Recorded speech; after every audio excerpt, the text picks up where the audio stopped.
ಬ್ರಿಟಿಷರು ಚೈನಾದಿಂದ ನಡೀತಿರುವಂತಹ ವ್ಯಾಪಾರದಲ್ಲಿ ಸಂತೋಷವಾಗಿರಲಿಲ್ಲ. ಯಾಕಂದ್ರೆ ನಾವು ಚೈನಾ ಕಡೆಯಿಂದ ಹಣವನ್ನು ನೀಡಿ ಹೆಚ್ಚು ವಸ್ತುಗಳನ್ನು ಖರೀದಿ ಮಾಡ್ತೇವೆ, ಆದ್ರೆ ನಮ್ಮ ಬಳಿ ಚೈನಾಗೆ ಅಗತ್ಯವಿರುವಂತಹ ಯಾವುದೂ ವಸ್ತು ಇಲ್ವಲ್ಲ. ವಾಸ್ತವವಾಗಿ ವ್ಯಾಪಾರ ಎರಡೂ ಕಡೆಗಳಿಂದ ನಡೆದಾಗ ಮಾತ್ರ ದೇಶಗಳಿಗೆ ಲಾಭವಾಗುತ್ತದೆ. ಇದನ್ನು ಎದುರಿಸಲು ಬ್ರಿಟಿಷರು ಒಂದು ಅಸಾಮಾನ್ಯ ಕಲ್ಪನೆ ತಯಾರು ಮಾಡಿಕೊಂಡ್ರು. ಬ್ರಿಟಿಷರು ಒಂದು ಉತ್ಪನ್ನವನ್ನು ಗುರುತಿಸಿದ್ರು ಮತ್ತು ಅದನ್ನು ಚೈನಾಗೆ ರಫ್ತು ಮಾಡ್ಲಿಕ್ಕೆ ಪ್ರಾರಂಭ ಮಾಡಿದ್ರು.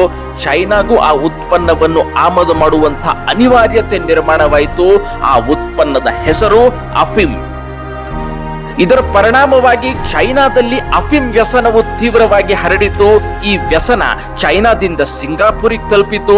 ಯಾಕಂದ್ರೆ ಹೆಚ್ಚಿನ ಸಿಂಗಾಪುರದಲ್ಲಿರುವಂತಹ ಕಾರ್ಮಿಕರಲ್ಲಿ ಚೈನಾದವರೇ ಜಾಸ್ತಿ ಆಗಿದ್ರು. 1847ರ ಡೇಟಾ ಪ್ರಕಾರ ಸಿಂಗಾಪುರದ ಒಂದು ದ್ವೀಪದ ಜನಸಂಖ್ಯೆ 70,000 ಇದ್ರೆ ಅದರಲ್ಲಿ 40,000 ಚೈನಾದವರಾಗಿದ್ರು. ಈ ಜನಸಂಖ್ಯೆಯಲ್ಲಿ 15,000 ಜನ ಅಫೀಮ್ ವ್ಯಸನದಲ್ಲಿ ತೊಡಗಿದ್ರು.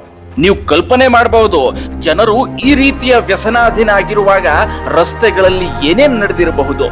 ಸಿಂಗಾಪುರಿನ ಹೆಚ್ಚಿನ ಜನಸಂಖ್ಯೆ ಬೆಂಬಲವಿಲ್ಲದೆ ಮತ್ತು ಮನೋರಂಜನೆ ಇಲ್ಲದೆ ಬ್ರಿಟಿಷರಿಗಾಗಿ ಕಡಿಮೆ ಹಣದಲ್ಲಿ ದುಡಿಲಿಕ್ಕೆ ಶುರು ಮಾಡಿದ್ರು. ಕಾರಣ ಅಫೀಮ್ ವ್ಯಸನ.